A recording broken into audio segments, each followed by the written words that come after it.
Well, I've been a journalist for about 25 years, and I was educated to lie, to betray, and not to tell the truth to the public. The German and American media tries to bring war to the people in Europe, to bring war to Russia.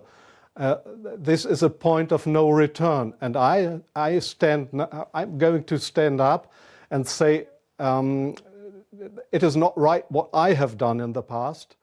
To manipulate people, to make propaganda against Russia, and it is not right what my colleagues do and have done in the past, because they are bribed to betray the people, not only in Germany, all over Europe. I am very fearful of a new war in Europe, and I don't like to have this situation again, because war is never coming from itself. There is always people behind it to push for war.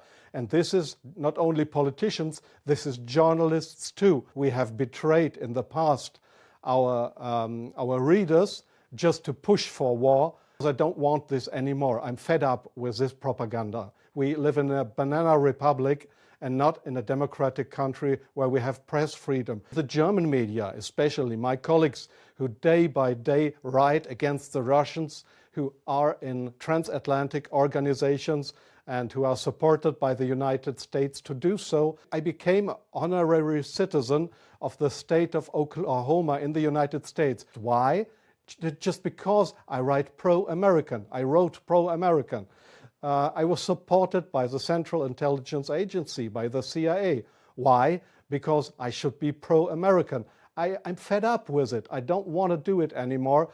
I just imagined in my car while I was driving to this interview, I just tried to work out in my brain what would have happened if I would have written a pro-Russian article in the Frankfurter Allgemeine. We were all educated to write pro-European, pro-American, but please, not pro-Russian. But this is not what I understand for democracy and for press freedom. I'm very sorry for that. Well, Germany is still a kind of a colony of the United States. You see that in many points, like the majority of the Germans don't want to have nukes in our country, but we still have American nukes. So we are still a kind of a colony of the Americans.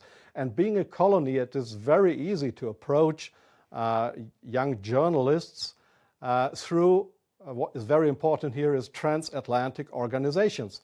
All journalists from really respected and recommended big German newspapers, magazines, radio stations, TV stations, they are all members or guests of those big transatlantic organizations. And there, in these transatlantic organizations, you are approached to be pro-American. They invite you for seeing the United States. They pay for that. They pay all your expenses and everything. So you are bribed. You get more and more corrupt because they make you good contacts. Is this only the case with German journalists? No. I think it is especially the case with British journalists because they have a much closer relationship. It is especially the case with Israelis, of course with French journalists. It is the case for Australian journalists, for journalists from New Zealand, from Taiwan, there is many countries in the Arab world, like Jordan, for example. Sometimes the intelligence agencies, they come to your office and want you to write an article. I just remember that the German Foreign Intelligence, Bundesnachrichtendienst, it is just a sister organization of the Central Intelligence Agency. It was founded by the American Intelligence Agency. It came to my office at the Frankfurter Allgemeine in Frankfurt.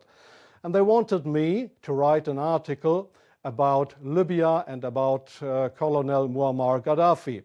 They gave me all these secret informations, and they just wanted me to write, to sign the article with my name.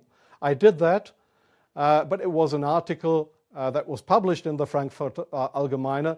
It was a story that was printed worldwide 2 days later, but I had no information on that. I have had, let me say, 6 times my house was house searched. I've had 3 heart attacks. I have no children. So if they want to bring me to court or to prison, so it's worse for the truth.